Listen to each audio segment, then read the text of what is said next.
Mankalaza ny fahadimy amby dimampolo am'zato taona ny ihany koa ny Fjkm Ambodiafotsy amin'ity taona ity omaly no nanokanana ny tsangam-batony izany tsingeritaona izany.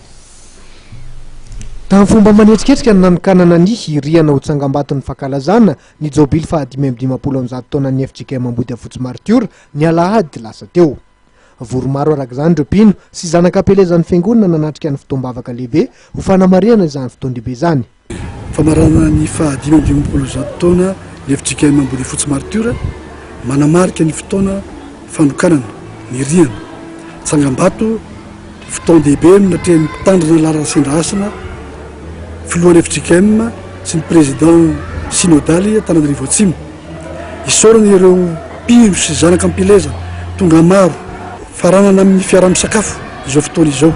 Tonga namome voninahitra ty lanonana fanakatonana ny taom-pankalazana ny fahadimy amby dimampolo am'zato taona ny Fjkm Ambodiafotsy martiora ny mpitandrina rasendrasina lala filohan'ny Fjkm. Fotsy martiora Ambodiafotsy vavolombelona mantsy zany tsy hoe martiora any anjehana ihany fa martiora mijoro vavolombelona eo amin'izay rehetra tanterahana vavolombelona eo amin'ny fananana ny Jesosy Kristy ho tompo sy mpamonjy azy vavolombelona ary toy ny modely mihitsy azy angamba ary zay ny mirahiny eo amin'ny fanarahana ny fiainan'ny fiangonana.